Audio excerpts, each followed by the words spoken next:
Vamos a ver si puedo, si la voz me permite, hacer la tarea que yo me había encomendado, que me había encomendado a la organización, y moderar esta mesa. Es una mesa plural. Bueno, tenemos que estar orgullosos de que la mayoría de las ponentes son mujeres en esta jornada. No sé si os habéis dado cuenta, pero eso está... La mayoría del público también son mujeres. Yo creo que el 80%. La DMD es femenina, la muerte digna es femenina, los derechos son femeninos, las conquistas de derechos sociales se escriben hoy en día en femenino. Y tenemos que estar pues, contentos de participar en esa marea, en ese trabajo.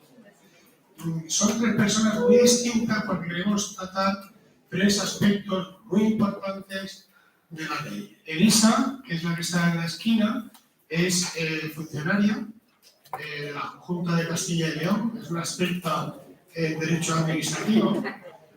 En medio, bueno, la segunda que va a hablar es María José, ella es matrona, profesora de matronas, activista, presidenta de Derecho Marítimamente de Valencia. Tengo que hacer un inciso, nadie quiere ser presidente de DMD de ninguna parte, y hay que agradecérselo doblemente porque es una entrega totalmente altruista a la causa.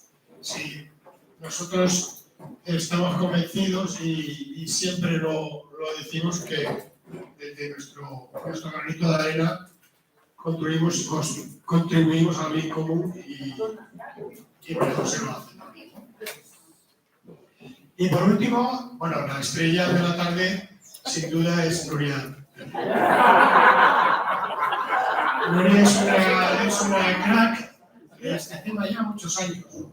Y además hay que reconocer en justicia, es difícil saber por qué se aprobó la eutanasia.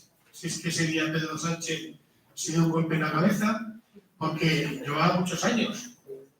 Y entonces hay muchos elementos que contribuyen. Sin duda, el trabajo de DMD, pero el trabajo de Cataluña ha sido imprescindible.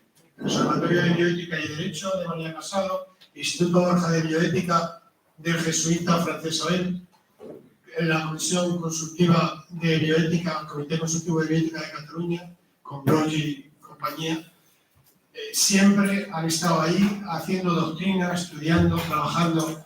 Por eso es molesto cuando dicen no ha habido tiempo para poner la ley en marcha, que es una excusa del mal estudiante, porque dice, si los catalanes y las catalanas, ¿qué? Ellas llegaron con sus deberes hechos, porque con unas elecciones en medio formaron un grupo de trabajo. Con un follón, bueno, en ese momento, como era el proceso, fueron capaces de hacer una propuesta en el Parlamento de Cataluña para que llegara al Parlamento del Estado, cosa que no ha hecho ninguna otra comunidad autónoma. Entonces, yo creo que es un buen momento de rendir homenaje a esta parcela.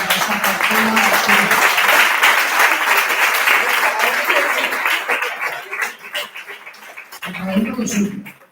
Y luego en esa propia historia interna, pues está Salvador Pàniker, que cogió el relevo después del grupito inicial de Madrid y pudo situar a DMD con Sara Teresa Betancor y muchas otras personas que estaban en Portal del Ángel, todavía sigue la asociación, cogiendo el testigo y haciéndose presente cuando murió Ramón San Pedro, que fue el inicio social, podemos decir, de la muerte digna en España, ¿no?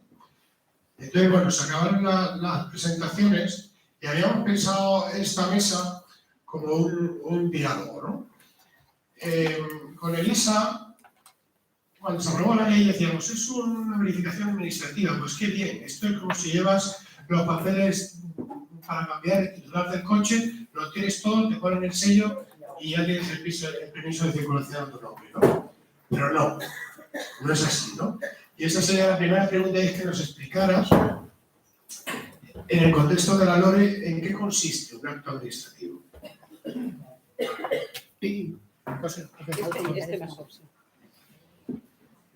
Buenas tardes a todos. Yo estoy aquí por Javier y también por ti. Espero no aburriros mucho. El acto administrativo. Bueno, voy a hablaros primero un poquito de lo que es el procedimiento administrativo, aunque ya información tenéis con todo lo que nos han estado explicando estos días. El procedimiento administrativo es el conjunto ordenado de trámites y actuaciones que debe realizar la Administración para dictar un acto administrativo. El procedimiento administrativo está regulado por ley, porque lo dice la Constitución, que se tiene que regular así, y en la ley dice que consta de 4 fases: iniciación, ordenación, instrucción y resolución. Y por si teníamos alguna duda de qué tipo de procedimiento administrativo es el que regula la ley, el Constitucional ha dicho es un genuino procedimiento administrativo. Vale. Cuando inicias un procedimiento administrativo, a lo largo de él y al final terminas dictando actos administrativos. ¿Y qué es un acto administrativo? Es un acto jurídico dictado por la Administración que produce efectos jurídicos frente a terceros y dictado por un órgano administrativo. Pues a lo mejor con esto no sabéis muy bien lo que es. Pues eso es esencialmente a lo que yo me dedico. Vamos, yo no dicto actos administrativos, yo formalizo los actos administrativos porque yo los redacto. Voy a decir, sobre el acto administrativo se pueden decir miles de cosas, es el centro del procedimiento administrativo, voy a decir muy pocas, ¿no? Voy a decir que se tiene que dictar por el órgano que tiene atribuida la competencia, porque si no puede ser nulo o anulable, en función de que se pueda, bueno, no voy a entrar en estas cosas. Tiene que dictarse de acuerdo con el procedimiento establecido, porque también, si no se sigue el procedimiento, puede determinar su nulidad o anulabilidad. Y se tiene que producir por escrito, ahora a través de medios electrónicos. Y también tiene que estar motivado. Motivar un acto es explicar con una sucinta referencia a los hechos y a los fundamentos jurídicos las razones por las que se dicta el acto. La motivación es una garantía frente a la arbitrariedad de la Administración. Los actos se clasifican de 1000 maneras, por lo que aquí nos interesa, pues pueden ser resolutorios, que en este caso es el que reconoce el derecho a la prestación de la ayuda, o de trámite, que son, digamos, todos los preparatorios que comprenden el procedimiento para llegar a ese acto final. La diferencia entre uno y otro es su recurribilidad. Los actos definitivos siempre son recurribles y los actos de trámite generalmente no, salvo que impidan continuar el procedimiento, decidan directa o indirectamente el fondo del asunto, produzcan indefensión.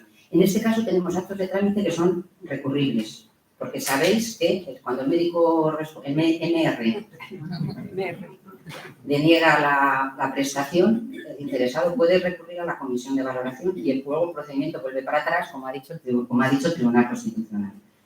Porque es un acto de trámite que impide continuar el procedimiento. Por eso hay que impugnarlo para poder retomar el procedimiento en caso de que se estime. Si no se estima, se acabó la historia. Y luego los actos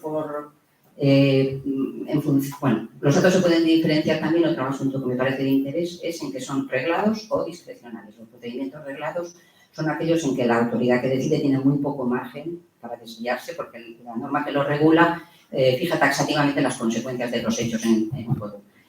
Cuando son discrecionales es cuando se contempla un cierto margen que la Administración puede apreciar, también tiene que motivarlo.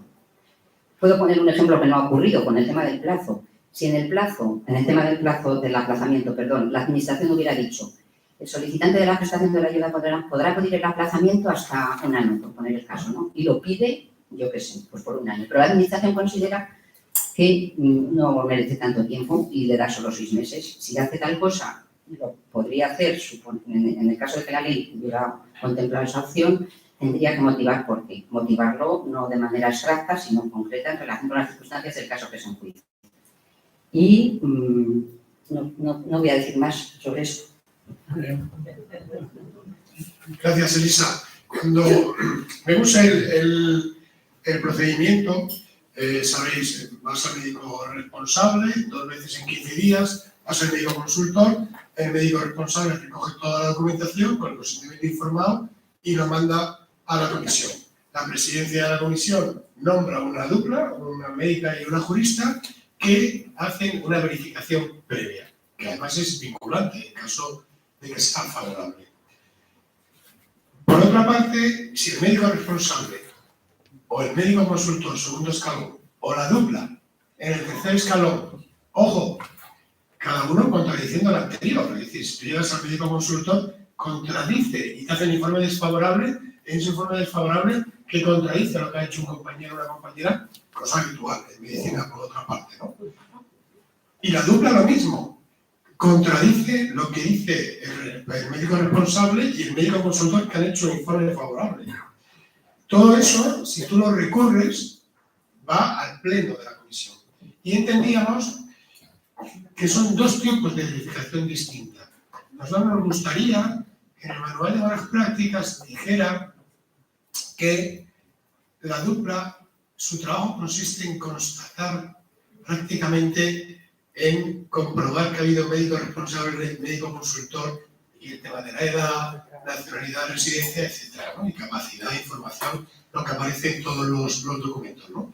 Sin embargo, vemos que la dupla en muchos casos se pone a profundizar en la experiencia de sufrimiento, a veces no, siempre sin conocer de nada a la persona, solamente por los informes que le llegan. Es verdad que la dupla tiene la capacidad de ir a ver a esa persona, pero en muchos casos, sin verla, hace un informe desfavorable.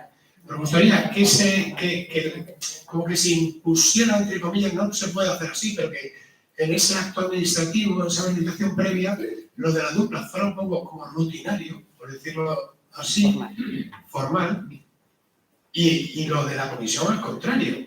Si tú estás recurriendo, por eso al principio nosotros veíamos que entrábamos en una contradicción, que le pedíamos a la comisión que no entrara a fondo, salvo si yo recurro. Y bueno, tendrá que ser o todo o nada. No, puede ser una parte, pero habrá que justificarla. Todo este rollo que he soltado es coherente con el derecho administrativo. Bueno, vamos a ver. Hemos hablado de los actos administrativos. Lo que resulta del proceso de verificación, el informe, vamos a hablar favorable, de la dupla, es otro acto administrativo que se emite por quien tiene la competencia.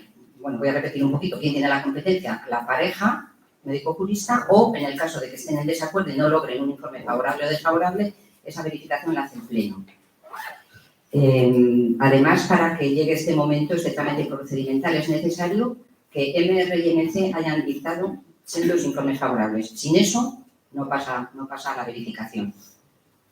Entonces, a mí me parecía, cuando me puse a estudiar esto, es que el Constitucional también ha estropeado un poquito mis planes en este punto, porque me parecía importante saber quién resuelve el procedimiento, o sea, quién toma la decisión final, porque yo estoy acostumbrada a ver documentos administrativos, órdenes, resoluciones y demás, donde dice el órgano competente está para resolver, ya está. Aquí no lo pone con esa claridad.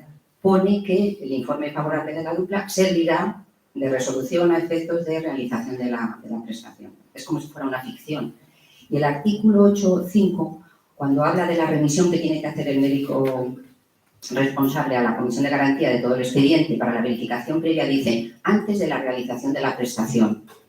Pues yo de ahí deduje que si era antes de la realización de la prestación, cabía pensar que la prestación ya estaba reconocida con los dos informes favorables, que faltaba, por supuesto, digamos que no producía efectos aún porque faltaba un trámite posterior que era de la verificación y que, por supuesto, que esta fuera favorable. Pero el Tribunal Constitucional ha dicho de una manera bastante tajante que el órgano, que quien decide sobre la concesión o la denegación de la prestación de la ayuda es la Comisión de Garantía. Y además dice que los informes que emiten el médico responsable y el médico consultor no son actuaciones administrativas, o sea, no son actos administrativos y que tampoco son propuestas y que únicamente son informes que deben ser favorables en relación con la solicitud que emiten de acuerdo con su ciencia propia. A mí esto me ha sorprendido mucho porque yo todo lo veo, para mí todo es un acto administrativo, todo lo que sale de la administración. Claro, he pensado que si no son actos administrativos, que son, y bueno, yo misma lo cuestiono, pero apunto, podría ser un acto médico, que un acto médico no es nada que yo sepa que defina ninguna norma, pero sí la doctrina se pronuncia sobre ello y es todo lo que hacéis vosotros en vuestras consultas, eso es incuestionable. Entonces, un acto médico es el practicado por un profesional sanitario, porque lo tiene reservado por ley, o sea, las profesiones sanitarias son profesiones reguladas, lo que hace un médico no lo puede hacer un veterinario, ni un farmacéutico, ni un licenciado en Derecho, solo un médico, solo un enfermero puede hacer esto. Lo hace de acuerdo con el ordenamiento jurídico y es una actuación, digamos, contra el principio de integridad corporal, ¿no? Vulneraría ese principio si no fuera por la finalidad curativa o paliativa que persigue, que también forma parte de esas definiciones, que entiendo hoy debería estar actualizada con la finalidad que persigue la LORE, que es reconocer la prestación nueva. Y también destaca de esto que es un acto de autonomía profesional. O sea, a mí esto me sirve para pensar que si un médico dice esto, ¿quién es un órgano formado por un jurista y un médico para discrepar y sustituir su criterio por el de ellos? Pero bueno, dicho esto, sea lo que sea todo esto, lo que es verificación previa parece que no nos queda claro y que nadie nos ha dicho lo que es, no lo dice la LORE, no lo ha dicho el Tribunal Constitucional, la ley que regula el procedimiento administrativo tampoco regula ningún trámite de la importancia de este, porque sí cita el término verificar para hablar de la verificación del documento nacional de identidad, que ya sabéis que desde hace tiempo no tenemos que presentar el carnet de identidad cuando formulamos una solicitud a la Administración, pero no porque no se necesiten esos datos, sino porque la Administración está obligada a consultarlo a través de las plataformas de interoperabilidad. Y dice, verificará la identidad de la persona solicitante de la ayuda, que es un mero cotejo. Digo, bueno, pues esto ¿cómo se interpreta? Pues el Código Civil. ¿Cómo se interpretan las normas? De acuerdo con el significado propio de los términos, teniendo en cuenta los antecedentes legislativos, históricos, el espíritu y la finalidad de la norma, etc. A ver, antecedentes legislativos no tienen nada que ver con esto, pero en materia tributaria hay distintas fases de fiscalización que realiza la Hacienda Pública.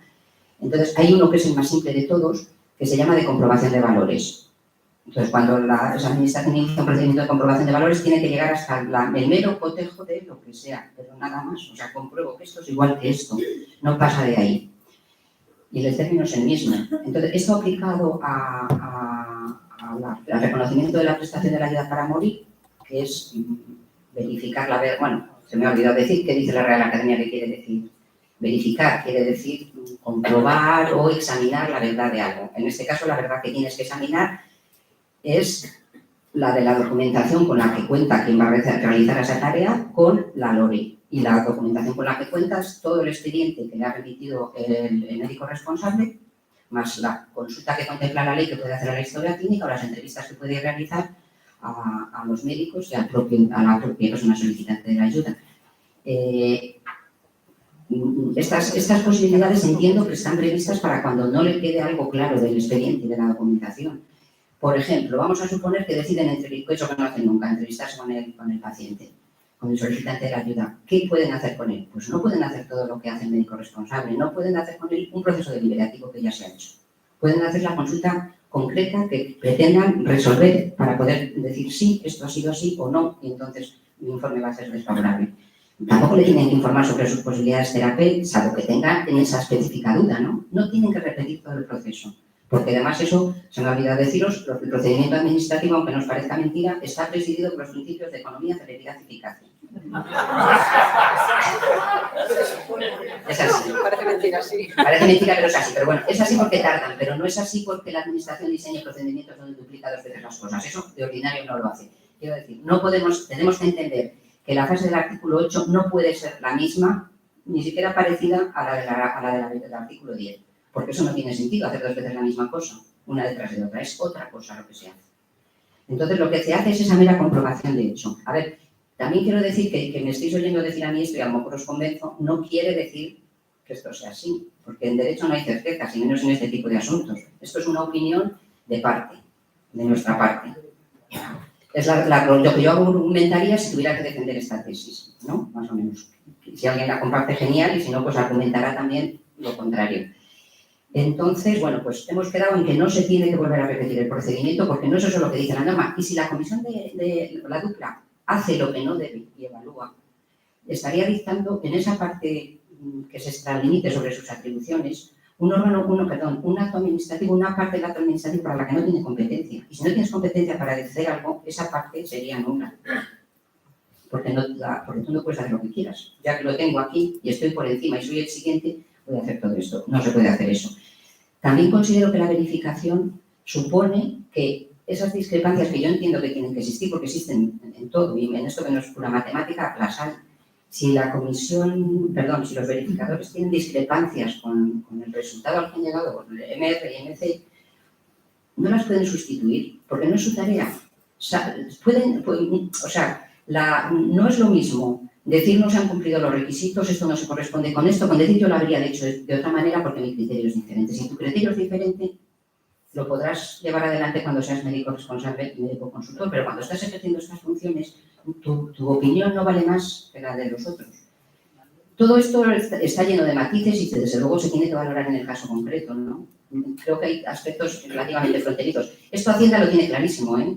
O sea, cuando lo comprueba. Pienso que aquí no es tan fácil porque lo que se maneja no es lo mismo, pero deberíamos llegar a un límite que fuera relativamente preciso, ¿no? Y que diera cierta certeza quién tiene que hacer estas tareas.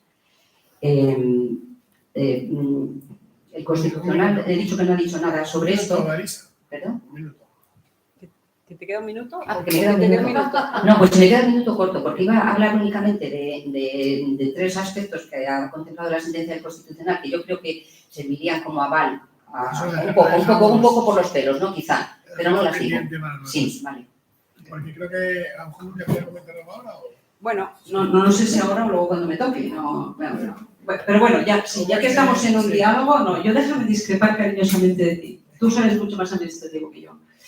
Pero yo en esta cuestión no acabo de estar de acuerdo con esa afirmación tan contundente de cuál es la tarea de la comisión. Porque para empezar, la comisión se llama Comisión de Garantías y Evaluación. ¿Ven dónde ese nombre? Garantías y Evaluación. Y luego el artículo 10 dice que la tarea de la comisión es verificar, como tú has dicho, comprobar la verdad de algo, que a su juicio concurren los requisitos y condiciones establecidas para el correcto ejercicio del derecho a acceder a la prestación de ayuda para morir, ¿vale? Y por eso le da prerrogativa de acceder a la documentación, a la historia clínica, entrevistarse con los dos profesionales que previamente han evaluado también el caso e incluso con la persona solicitante. Entonces, cuando hay una evaluación positiva por parte del médico responsable y consultor, yo entiendo que todo va rodado, como tú dices, y que esa tarea de la comisión nos resulta mucho más fácil, y las duplas no tenemos excesivas dificultades porque lo vemos muy evidente, con lo cual se agiliza. Pero cuando tenemos que resolver una reclamación es distinto. O sea, yo ahí sí coincido que la tarea de la comisión cambia en un supuesto y en otro. No es lo mismo validar lo que dos previamente han visto claro que analizar una reclamación, que a veces vemos reclamaciones con unas argumentaciones brutales del paciente, ¿no? Bien, eso estoy de acuerdo contigo. Entonces, claro, ahí la tarea de la comisión tiene que ir al más fino, porque de lo que nosotros digamos depende que esa reclamación se estime o no, que esa persona pueda acceder a la prestación. Y yo, en reclamaciones que nos han llegado a la Comisión de Cataluña, dos de ellas que me ha tocado como dupla, he ido a casa del paciente a verlo, porque era la única forma de verificar realmente el sufrimiento de esa persona que te refiere en su reclamación y el estado de sus limitaciones en su día a día. La única forma es contrastarlo en persona, ¿no? Y yo eso de estar ahí en una tribuna superior y decir, oye, pues mira, no, este señor no, creo que es no atender a la tarea que realmente se nos encomienda. No sé si nos la querían encomendar como tal, pero de la letra de la ley para mí se desprende, ¿no? Entonces yo sí que estoy de acuerdo en esos dos niveles y que la tarea de la comisión es distinta en uno y en otro.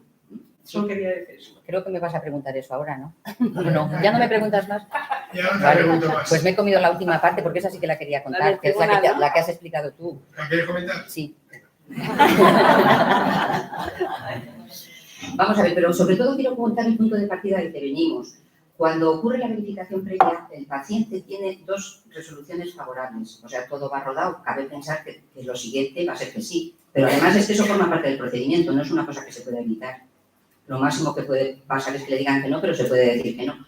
Cuando hay una reclamación, que pues la hay entre supuestos, cuando contra el informe desfavorable del MC y cuando la dupla dice no, que se puede ir a este, el ciudadano tiene el no por respuesta. O sea, su situación ante su solicitud es que se le ha desestimado su petición de ayuda para morir. Y lo que está pidiendo es que la Administración reconsidere esa decisión con los argumentos que él expone, y ahí la Administración puede entrar al fondo del asunto, porque eso es una reclamación al que yo entiendo aplicable todos los principios que rigen en la Ley de Procedimiento Administrativo Común para los recursos de alzada y reposición, donde el órgano que resuelve puede entrar a analizar todas las cuestiones que plantea el expediente de forma o de fondo, aunque no hayan sido alegadas por el interesado. En ese caso se pregunta previamente, nunca se puede empeorar su situación, la situación de partida, pero en este caso no se puede empeorar que te hayan dicho que no, ya es no, ya no puede ser peor.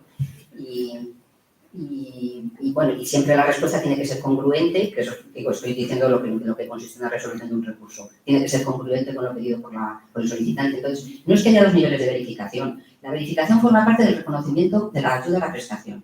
Eso es un procedimiento que termina con la resolución de estimación o desestimación. Lo otro se llama procedimiento de recurso, es un procedimiento diferente, se insta a solicitud del interesado.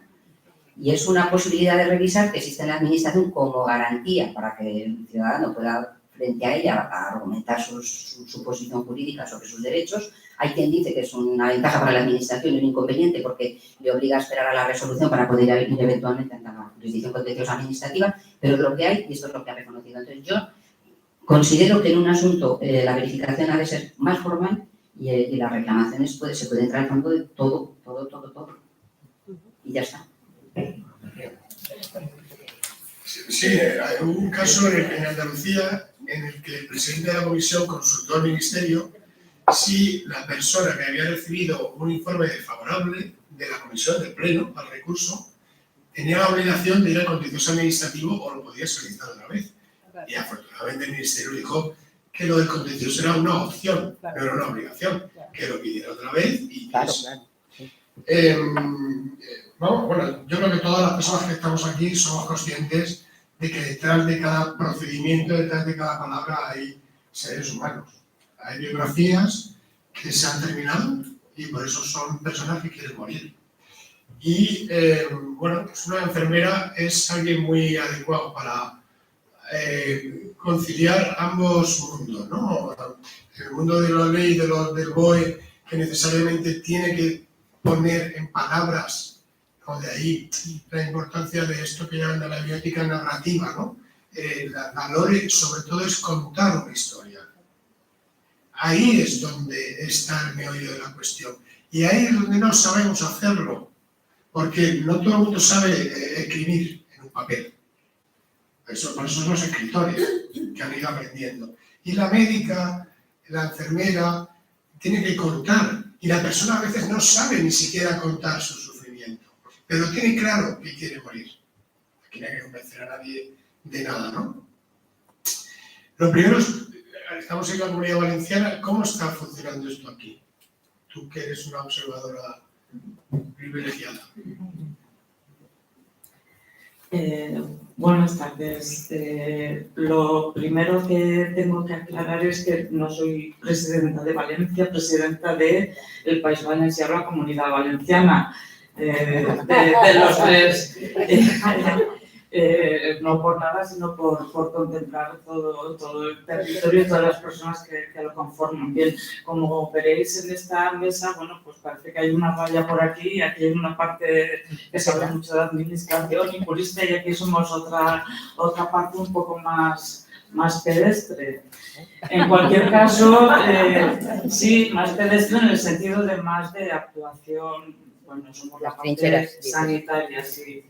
Y de hecho, pues digamos que mi papel en esta mesa, a pesar de que puedo hablar como enfermera, y así lo haré, claro, no te quitas las cosas de un momento para otro, pero anteriormente en otras mesas, bueno, pues han hablado dos médicas, una de atención primaria, otra de especializada, ha hablado esta mañana un médico que encima había aplicado eutanasia, con lo cual digamos que he estado muy atenta porque lamentablemente la respuesta a tu pregunta es que la administración sanitaria en la Comunidad Valenciana es, digamos, es poco colaboradora, manifiesta ante esta asociación Derecho a Morir Dignamente, que como todos los que estamos aquí sabemos, llevamos pues casi 39 años defendiendo este derecho, ¿no?, de la autodeterminación de las personas. Entonces, bueno, pues nos ningunea, nos ignora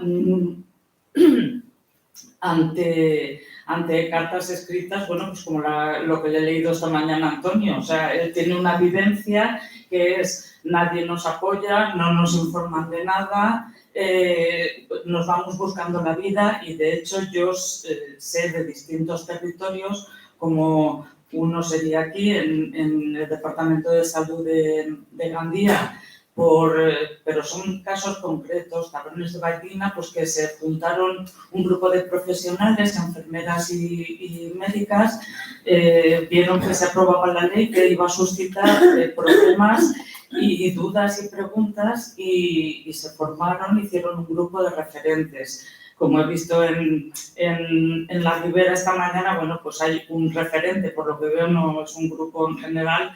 Habrá que trabajar eso y profundizar en ello, pero la administración sanitaria, en concreto la que se ocupa del tema, la Dirección General de Asistencia Sanitaria, no nos facilita ningún tipo de información. Y cuando digo que el tratamiento es hostil, me refiero a que a respuestas a preguntas escritas y a cartas correctamente enviadas, pues contesta con un link a la página de la Consejería de Sanidad diciendo que todos los profesionales sanitarios están muy bien formados. Se han hecho 2 convocatorias de un curso de formación online sobre sensibilización y conocimiento de la LORE.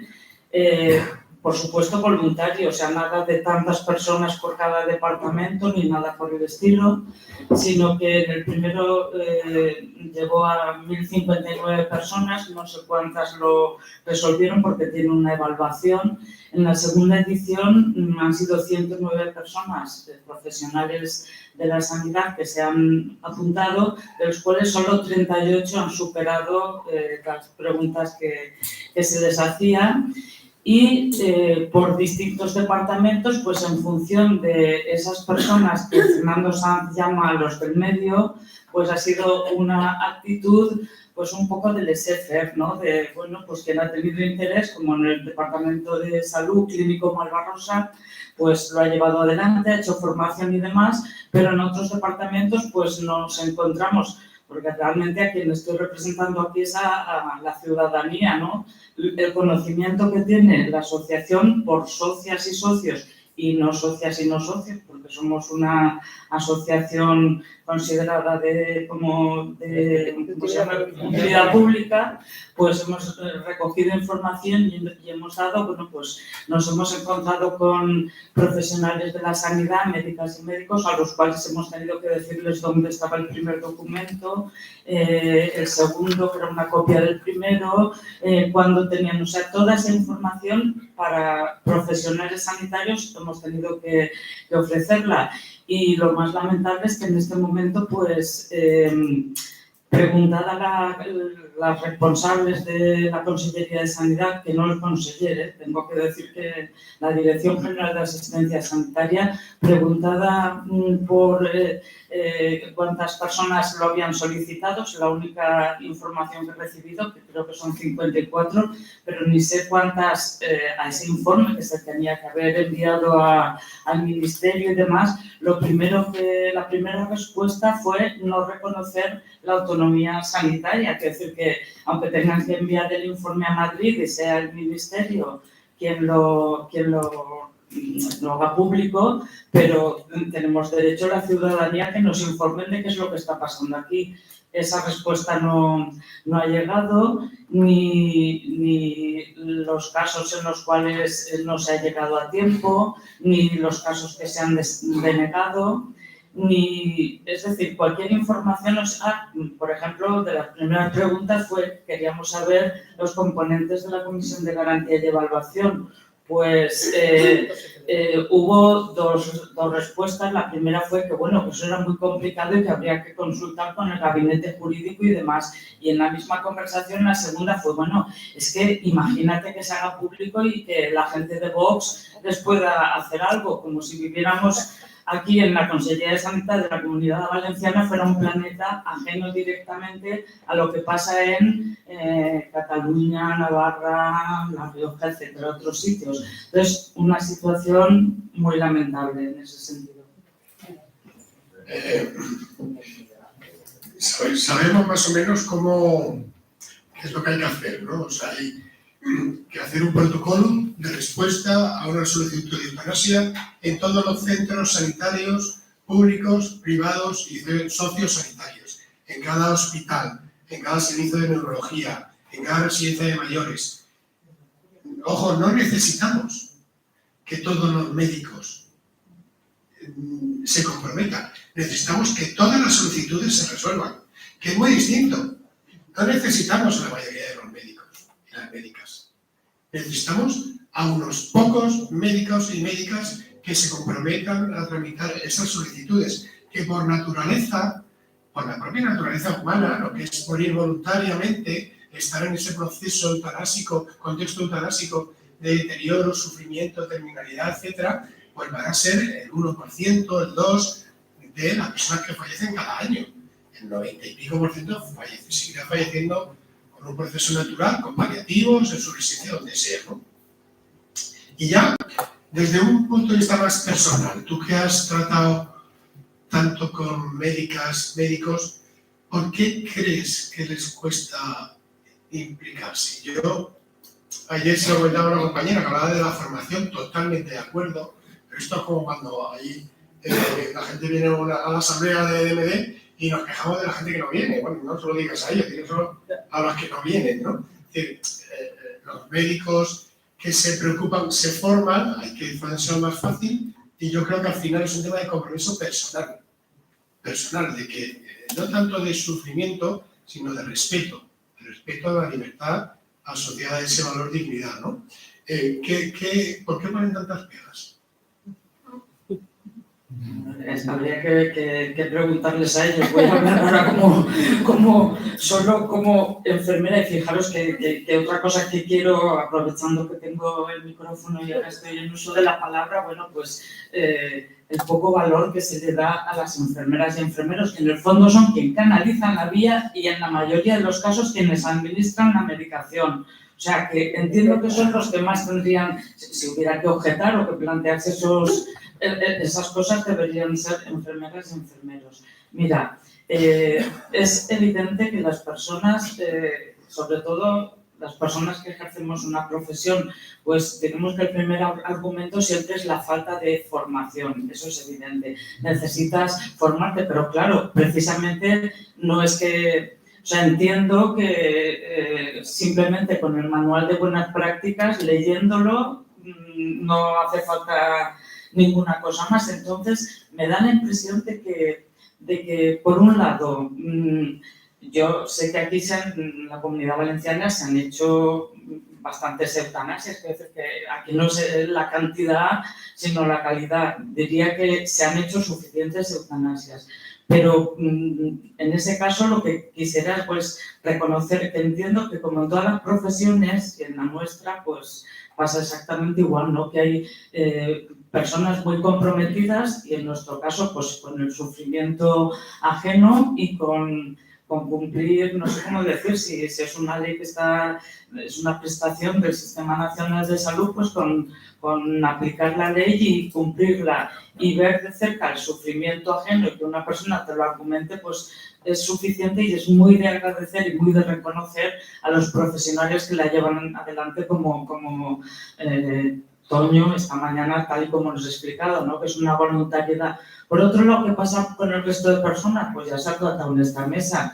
Pues, uy, qué complicado. Yo es que nada más, no sé si quién ha sido Consuelo, no sé, cuando habéis puesto esa diapositiva que había que rellenar, lo sabemos, 21 documentos, 21, pues entiendo que la gente de entrada dice, es difícil, ¿no? Bueno, pues objeto y ya está, ¿no? Y da miedo y da poca, es decir, que en ningún caso se contempla el hecho de que, o sea, no existe la racionalidad por parte de la administración. Es decir, lo que yo entiendo que hay que ser entusiasta y apasionado para aplicar una ley, ni más ni menos, ¿no? Entonces, bueno, pues organizar el sistema sanitario ya no nos vale. Antes estaba el COVID y el post-COVID, ahora eso ya no nos vale. Hay un déficit de profesionales y eso hay que reconocerlo. O sea, pocas personas que no tienen a lo mejor ni tiempo para cogerse las vacaciones, pues bueno, ni se les puede dar, ni se puede pagar en el sistema sanitario a las personas que trabajamos, bueno, excepto en Navarra, no sé si has dicho que pagaban, sí, vale, bueno, pues en unos sitios se puede y en otros no. Digamos que yo entiendo que lo que sí que se puede hacer, si no, sería, bueno, pues dar días libres. Pero ya sabemos cómo funciona el sistema sanitario. Si te dan un día, tus compañeros se reparten ese trabajo o la agenda la rellenas para el siguiente día. De modo que si no te ponen facilidades, la administración no está favoreciendo que esto se cumpla. Entonces, y luego otro déficit importante que no he comentado es precisamente eso, que la administración no nos haya dado la posibilidad de explicarle pues, buenas prácticas que conocemos del resto del Estado, como es el hecho de que existan pues, un grupo de referentes que puedan servir de apoyo, personas a las cuales llamar, a las cuales interpelar, y no tengamos problemas tan gordos como hemos tenido. Antes se lo comentaba a Marisa, mi compañera, como una de las personas que solicitó la eutanasia, pues creo que en 5 o 6 ocasiones pasó por varias médicas, le hicieron pasar por consultas de neurología y psiquiatría y demás. En ningún caso le aceptaron la primera solicitud y finalmente recibió un informe de la coordinadora diciendo que no era de la coordinadora, era del centro, diciendo que se le denegaba la solicitud porque no cumplía los requisitos, sin haber recogido ninguna solicitud. O sea que este es el mundo que tenemos aquí en la parte negativa. En la parte positiva, esta mañana pues nos ha faltado un poco darle un abrazo, ¿no? A Toño. Muy bien, muchas gracias. En la última asamblea de M de Madrid, hace poco, había un socio bastante mayor que con el móvil en la mano ha hecho un energúmeno que casi revienta la asamblea. Esto es papel mojado, esto es papel mojado. Y le digo, a ver, no es la ley que queríamos, ya lo hemos dicho, pero bueno, hay 300 y pico personas, 300 y pico familias que han podido morir como ellas querían. Entonces, donde nos fijamos, pues vamos a fijarnos en lo que hemos conseguido, ¿no? Y bueno, pues complicando todavía más las cosas, vamos a hablar con Nuria de los supuestos más difíciles. Los de personas con un trastorno mental grave. Ojo, porque hablar de trastorno mental es casi como hablar de personas con gafas. O sea, vamos a hablar de las personas con gafas. Bueno, dame algo más.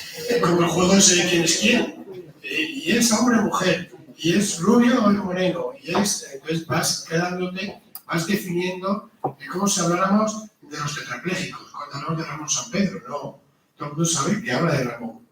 No habla de otra persona que esté en otro pueblo, que también sea marinero. No, estamos hablando de Ramón.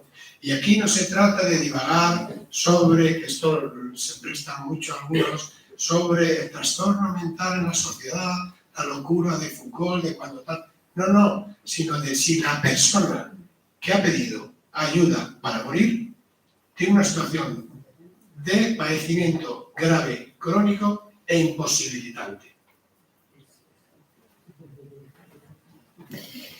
Bueno, buenas tardes. Gracias a Fernando por darme la palabra. La verdad es que es un tema espinoso, pero lo primero que quiero decir es que los ciudadanos que sufren un trastorno mental y que quieren morir son tan ciudadanos de derecho como nosotros, ¿no? Y que partir de una supuesta exclusión de estas personas del marco legal que hace el reconocimiento de un derecho y de una prestación, para mí es faltar al principio de justicia social, para empezar, ¿no? Cuando el legislador no lo ha excluido explícitamente, a pesar de que ahora puede haber interpretaciones que hace el Constitucional, o que algunos de los que han escrito la letra de la ley te dicen off the record, no, pues que en el fondo no lo queríamos poner. Pues haberlo dicho. Haberlo excluido expresamente y haberte mojado expresamente en escribir en la ley que la gente con trastorno mental no entraba en los supuestos eutanásicos. Si no lo has hecho, es un tema entonces de interpretación a alguna de las dos definiciones que marcan el contexto eutanásico. Que yo no descarto que incluso en el apartado de situación de enfermedad grave y en fase final de vida, también pudiésemos incluir algún caso de salud mental. O sea, no necesariamente solamente en el supuesto del sufrimiento grave crónico imposibilitante, pero que quizás en el que cuadra más, ¿no? Entonces, partiendo de esta base, yo hablo desde la experiencia que hemos tenido en Cataluña. Llevamos ya más de 260 peticiones, de las cuales se han realizado pues, casi 130, fechas más o menos de cifras recientes, aunque no hemos hecho público la memoria última, de estas peticiones de trastorno mental como causa única de la petición, y esa es una primera distinción fundamental, hemos tenido unas cuantas. Se han aprobado y realizado 2.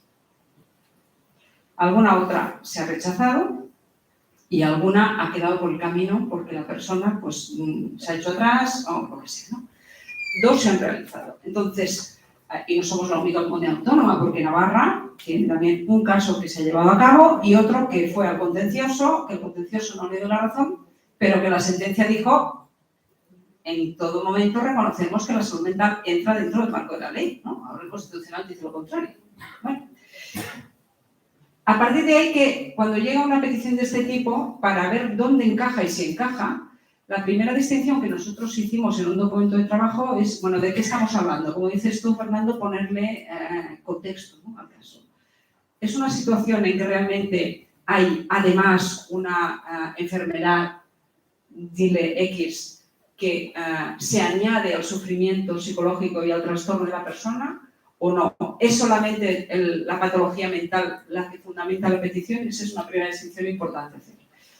Hecho esto, la segunda y fundamental es ese diagnóstico mental afecta a la capacidad de decidir, porque ese sería el primer requisito. Claro.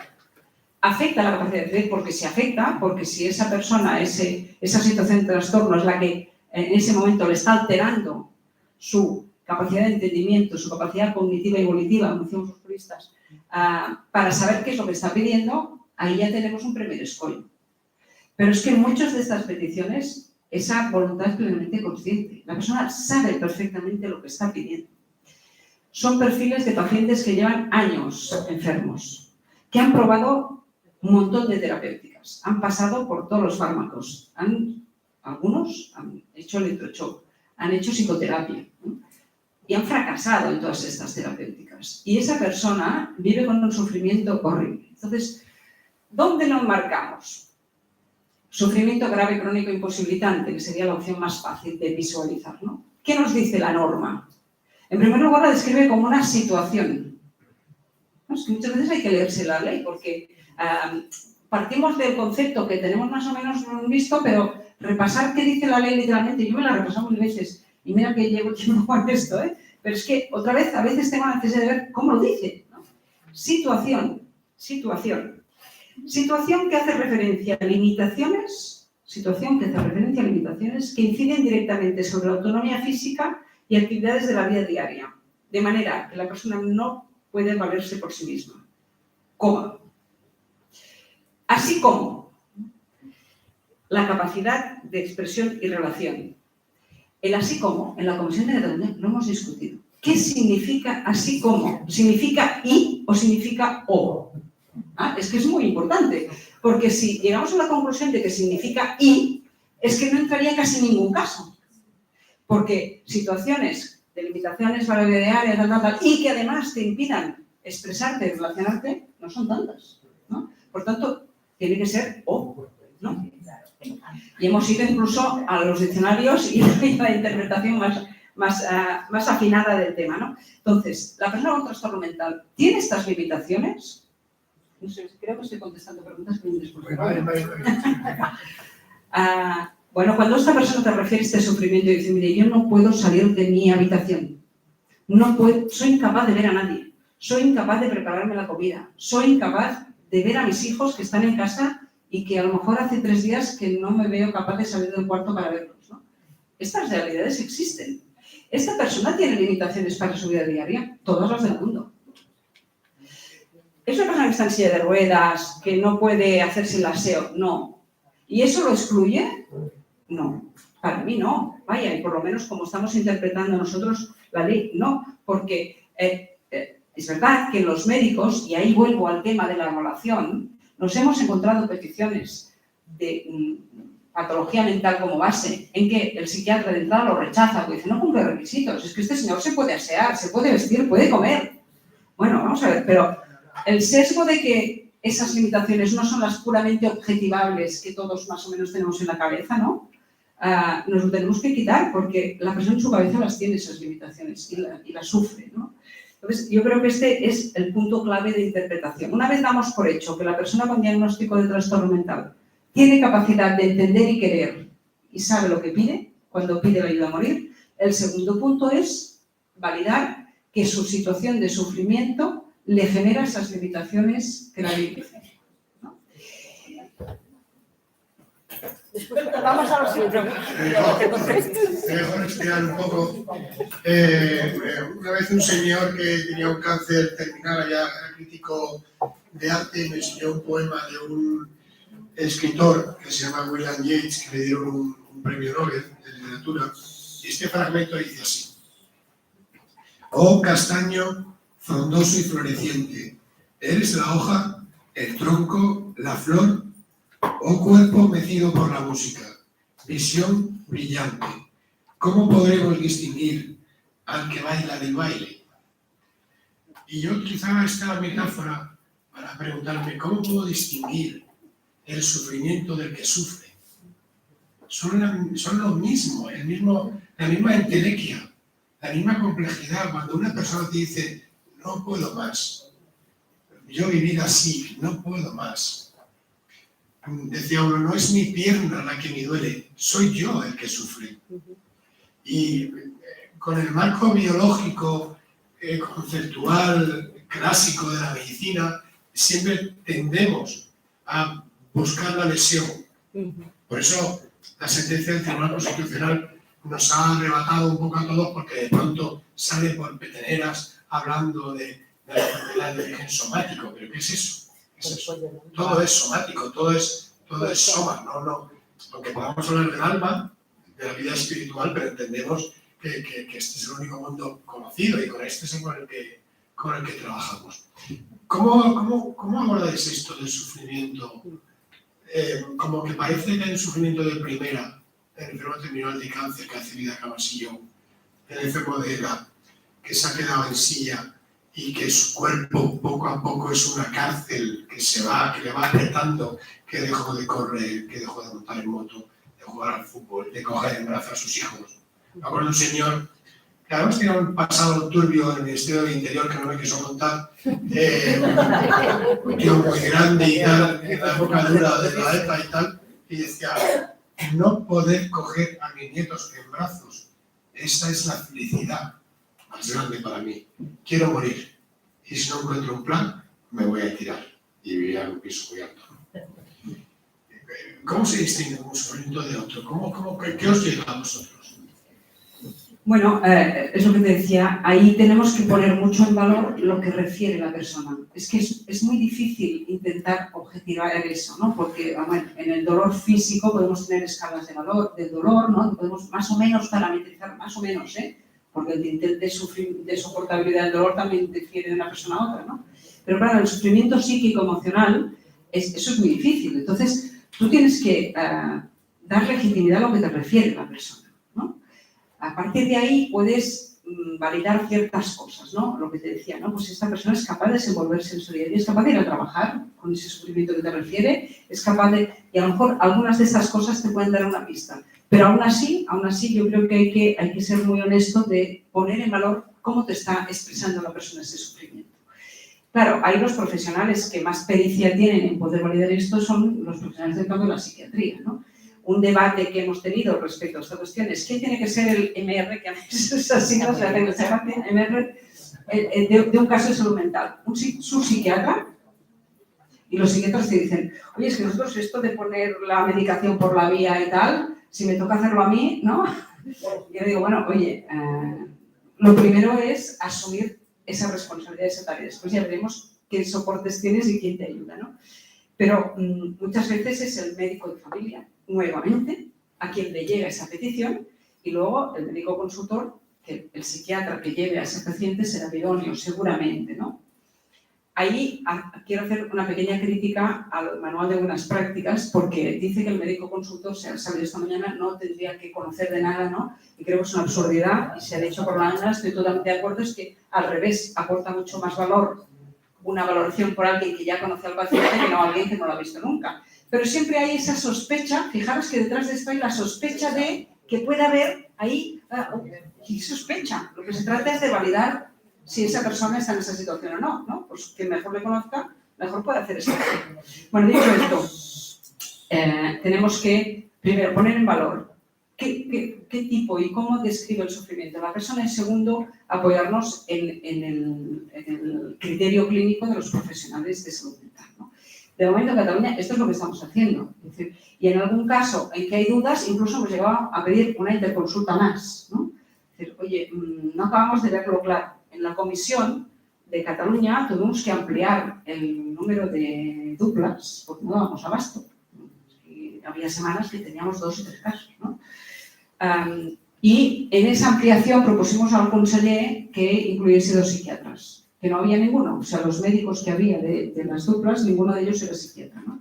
Entonces tenemos una neuróloga, pero hemos añadido a 2 psiquiatras que en este tipo de valoraciones nos vienen muy bien, porque tienen un criterio diferente o más validable que el que pueda tener otro médico que pueda ser internista o de otra especialidad.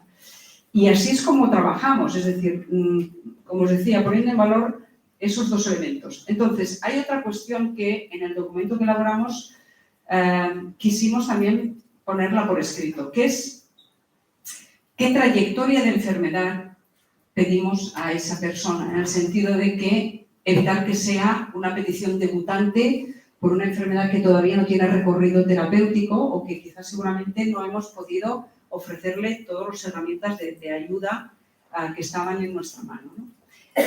Ahí tenemos una dificultad porque las leyes holandesas, por ejemplo, hablan de que estos procesos duran 2 años, claro, los psiquiatras te dicen, para poder etiquetar la enfermedad mental como crónica, tiene que llevar como 2 años de evolución, por lo menos, ¿no? Entonces, hay que esperar a que esa enfermedad sea crónica para cumplir el requerimiento de sufrimiento grave, crónico, imposibilitante. Bueno, si nos atenemos a esa fecha de los 2 años, a veces podemos ser injustos, porque la gente no lleva esos 2 años, pero ya está en una situación fatal. Con lo cual, tampoco nos ata de manos, es una recomendación lo de los 2 años. Lo que sí es importante es el concepto, es decir, que sea una persona que lleva ya una trayectoria de enfermedad, que se ha puesto en manos de profesionales, que ha probado diferentes cosas, ¿no? Y aquí entraría el último escollo de estos casos, que es el tema de la mejoría posible. Que no sé si me lo iba a permitir ahora, ¿sí? Pues ya me adelanto. Leo el párrafo de la ley, ¿no? Estas limitaciones que os decía, existiendo seguridad o gran probabilidad de que tales limitaciones, que no la enfermedad, ojo que esto muchas veces se confunde, lo que tiene que tener posibilidad de mejoría apreciable son las limitaciones que te ponen en esa situación, no el diagnóstico de base que tú tengas, ¿no? Pues esas limitaciones vayan a persistir en el tiempo sin posibilidad de corrección o mejoría apreciable. Y ahí topamos nuevamente muchas veces con el criterio de los médicos, decir, no, es que tiene recorrido terapéutico. Vale, y ese recorrido terapéutico, la persona lo acepta, lo quiere, y estamos en lo que decíamos por la mañana, con otro tipo de enfermedades. ¿Podemos obligar a agotar todos los recursos terapéuticos sin poderle asegurar qué eficacia va a tener eso? Porque en salud mental todavía es más dudoso, ¿no? En cáncer estamos sometiendo a la gente en ensayos clínicos hasta la víspera de morirse casi, ¿no? Cosa que yo encuentro horrible.